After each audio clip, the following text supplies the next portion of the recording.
So then you fast forward to 3 years later. See, what's cool is they took about 3 years in between almost all of these, exception of the fourth and fifth one. They took 2 years. But 3 years later, you get the sequel. This one directed by David R. Ellis, who has made some films I like for sure. It is Final Destination 2. Yes, you can't cheat death twice. Excellent tagline. I have a little synopsis here. When Kimberly has a violent premonition of highway pileup, she blocks the freeway, keeping a few others that were meant to die safe. Or are they? The survivors mysteriously start dying, and it's up to Kimberly to stop it before she's next. Oh, yes. This is Final Destination 2 from 2003. My favorite of the series. I adore Final Destination 2. To me, it's one of the best sequels, one of the best horror sequels, period, man. I'm a huge, huge fan of Final Destination 2. And in a lot of ways, I think it tones up the volume of the first film, but in a lot of ways, it keeps the spook factor and it keeps that originality there, which is something that I think the sequels after this really struggle to do. Like part three and part five, they almost feel like remakes of the first film, whereas this really does have its own individual feel to it, in my opinion. Of course, the scene that stands out to me is the fucking pileup scene. I mean, right off the bat, you have our lead character played by AJ Cook, and she's driving, and you see this whole vision of all these people dying on the highway.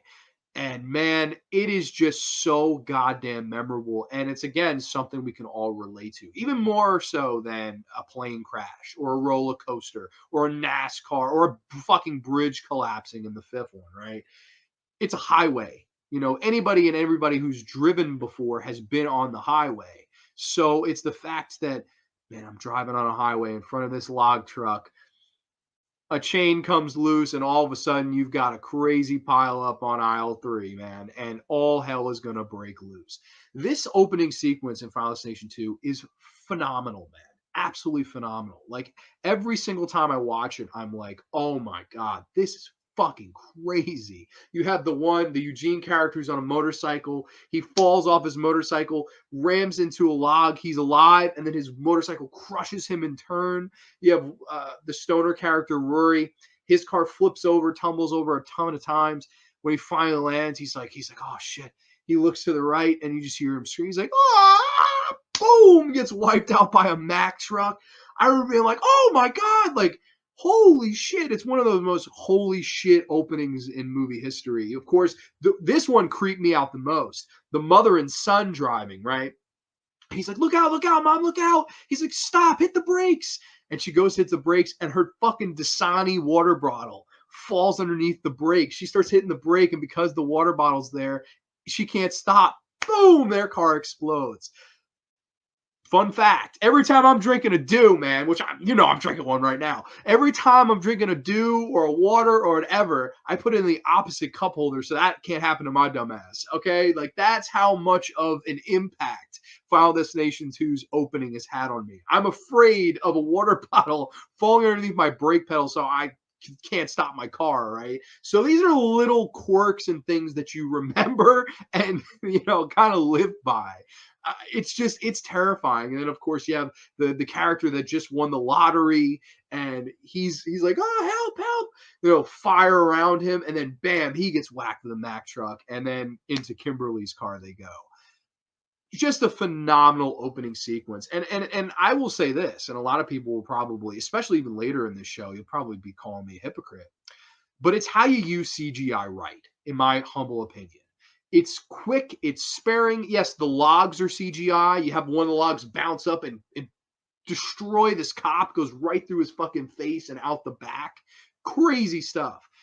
That's how you use CGI sparingly. It's not shown so much where I go, that's fake. Like the Final Destination, the fourth one, where everything's CGI. There's no practicality. This really does look like real cars driving into real cars, and a lot of it is practical, which I do appreciate.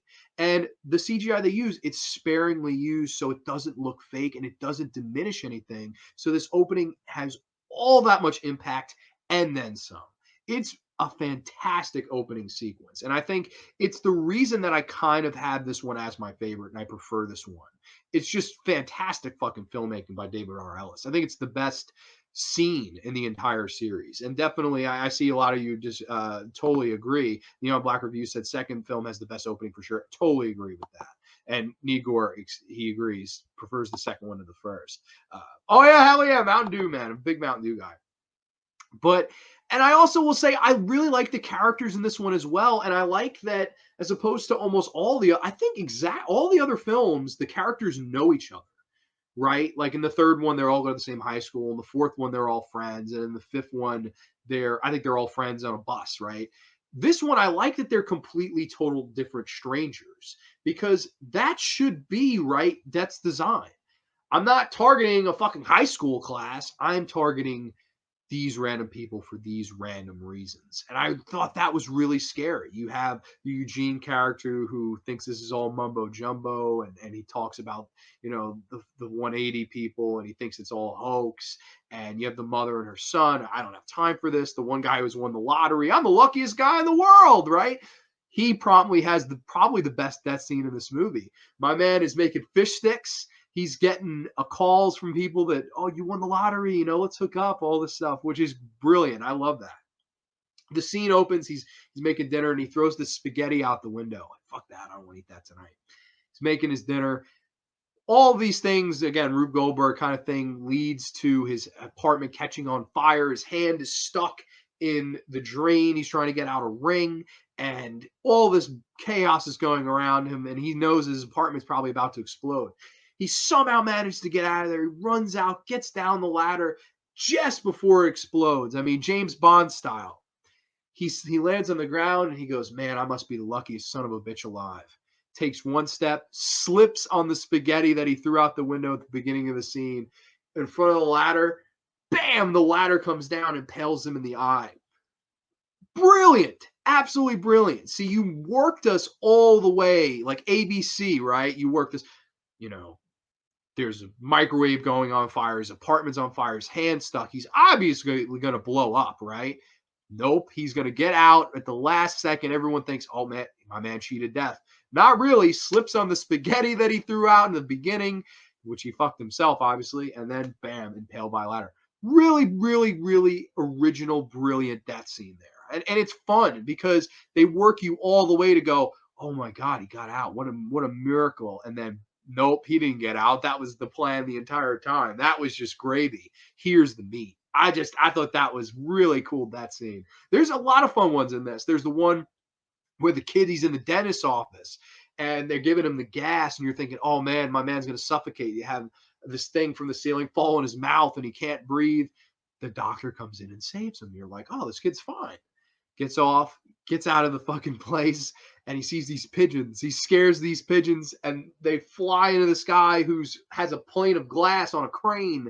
He hits them, and he hits the buttons, and then the fucking plane of glass comes out, kills this kid, smushes him like a fucking grape. I would be like, holy shit, man. Right from his mom, too. Like, you met my mom. Oh, my God. Like, the mother, like, the awful scream, man. I love that shit, man. That is a crazy-ass kill. The elevator decapitation scene and the man with hooks, like that weird fucking guy. Just excellent fucking kills in this movie. That's really the thing that shines mostly about this one. It's the kills. And I think even more so, though, and I'll go this far. I think this one, as well as the first one, has a great psychology to it. There's a really good scene that nobody talks about is all these people that have survived the highway crash are in a car.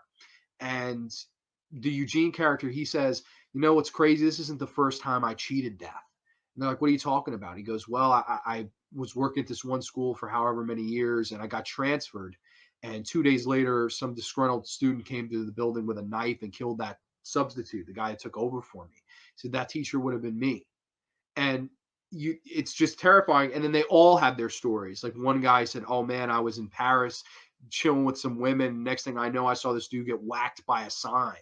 And, they all are telling their stories. And one was on the bus that ran over Terry Chaney. And Ali Larter returns in this film to kind of give a little exposition. And I really like that she's blonde in this one, so she's looking oh so good. I know my man Neon Black Reviews loves her. I love her too, man, especially blonde Ali Larter. I mean, she's looking even better in this one. And I think that scene was really chilling because here's all these people that would have died had it not been for the characters that got off of Flight 180. Here, because if the cop character who's in this, if he hadn't cleaned up Billy Hitchcock's dead body, he would have been with his partner. His partner ended up getting shot and killed that night. So they kind of connected that all these characters are alive because of the people that got off the plane in the first film. That's really cool. They don't do that with any of the other sequels. And I really like that they connect it in that way, that they owe their lives to those people. And yeah, Igor said in the comment, it does come full circle, and I like that. And also, death is working in reverse order in this film because of Ali Larter still being alive. I liked that whole element because you're thinking, oh, okay, so the cop's going to be the first one to die, right? If symmetry holds with the first one, no, he's going to be the last to die because he was the first to die in the Vision. Again, creative, fun, interesting, kept it fresh, which is something that the series kind of struggled to do after this movie, I think. Again, you have some really a lot of more fun death scenes. You have the one guy who, and I like that they gave him a little bit of a character. The guy who was the stoner character, he walks up to our lead AJ Cook and he goes, if I die after all this, and if you are still alive, would you mind to go to my apartment and clean up all my porno mags? He says, if I die, I don't want my mom finding that, and having that last memory of me being, I've read porno mags and I had drugs. And he said, can you just flush those drugs down the toilet? I like that. That's something you're giving your character a little bit of an arc. He's not just a mindless pothead stoner. He cared about what his mom was going to say if he passed away. I think very simple, but very effective. It adds a little bit of meat to the potatoes for me. I like all the Eugene character's fun. He's mocking all this and I control my own life. And another really cool thing about this that opens up the door to so many possibilities that the sequels really never touch upon is the fact that when you are not next in Death's plan, in a way you cannot die, in a way you're invincible. There's a scene where Eugene's character, he's not next to die, and he takes a gun, he starts trying to shoot himself, and the trigger doesn't go off, and it's not on the safety. In a way, he's invincible because if he dies before the next person in Death's plan, he ruins the design. So in a way, he's invincible. Loves that. They should have come up with that concept in any of these other three movies to follow because there's so much you could have done with that. Let's say somebody did die. Let's say somebody did die out of order and the rest survive. That would be a really cool way to end a Final Destination film. They beat it by destroying the order. Because if you don't die in the right order, Death's design goes to shit. Really think there was so much that they could have done there, and they really don't in the other three movies. I think it's mentioned in the fourth film, but they don't really ever execute that. But I like that they set that up here. Again, this is a sequel that really sets up for stuff down the road that we never get, but I do think it's done well in this particular film. The psychology, yeah, I agree with you, man. The psychology in the first two films is off the chart. It really is. It makes you think, and I like AJ Cook's explanation of how her mother got killed. Right? She says we were in this mall and we saw on the TV that this one kid had killed himself. Of course, the Todd character from the first film, they thought he killed himself, and she said I was just standing there thinking, how could someone do that to themselves? And after that scene, her mother pretty much sacrifices herself for AJ Cook to survive. And in a lot of ways, that was a prevention. And like, I thought, wow, like that, again, giving our characters a lot more arc than usual, especially with the series as it goes on.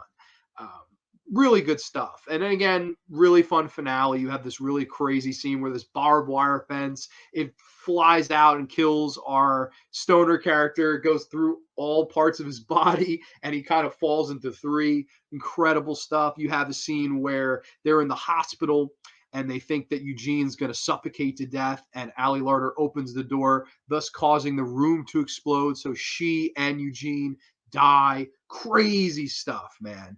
And they do set up this thing with this pregnant lady that it kind of goes nowhere. And I don't know, man. I do think that this one, it keeps it fresh. and the kills are good, the characters are good, the direction I think is really good by David R. Ellis. I would argue that this is his best film. I thought he did a really wonderful job. He had made some other good films like Cellular. Of course, he's the man who brought us Snakes on a Plane, which I think that's pretty funny. But man, I think he does a good job. And I think while this one may not be as spooky or atmospheric, there's still those elements there. They're just a little bit toned down, where they tone up the gore, the violence, and the concept. And I think that's why this movie works a little bit better than the first one. I like it a little bit more than the original film. But I do think that for what it's worth, both of these movies are wonderful. Both of these movies are great horror movies. I love the first two. To me, the first two, if you stopped it there, if it ended here, you'd be all set, because I just think both these movies are fantastic. And before I move on to the third one, I forgot to mention this character in the first review. Tony Todd plays this kind of mortician character named Bloodworth, and of course, he is the one that kind of gives our characters some hope, if you will. He goes, in death, there are no escapes, no cheats, no lies, all this stuff. He's really this creepy ass mortician. He's in the first two films and he makes an appearance in the fifth film. He's really fun in these movies, and it's cool to see him kind of talking about death. And a lot of people have theorized maybe he's death personified. Maybe he is the Grim Reaper, but he is a physical being, he's a mortician. I always really like Tony Todd, of course, Candyman, Night of the Living Dead 90. He's just a wonderful actor, and he adds a lot of tone and creep element to the first two films that I think the third and fourth film especially, they really miss him. He should be in all five. He's like your crazy Ralph character almost. He's your constant. You should have him in all these movies. And for some reason, after this one, they only use him for a brief scene or two in part five. But man, I think his character added so much more, because you get the idea that he knows more. He knows something he's not telling them. And as a viewer, it just creeps you out. You're just like, oh my God, just tell us, what can they do to escape this? And obviously they can't. And I think that character is really well done. So thank you, Mr. Tony Todd, because you're awesome, man. One of my favorite horror genre actors to ever live, man. Absolutely love Tony Todd. So if I had to come in with a rating for the Final Destination 2 movie, I'm going to come in with a little bit higher. I'm going to go 9.5 out of 10. A little bit more. I like this one than the original. Just a fantastic movie, and a sequel that I have grown to really definitely say I like more than the original film. So that's Final Destination 2, David R. Ellis. A wonderful, wonderful job, sir. I love Final Destination 2.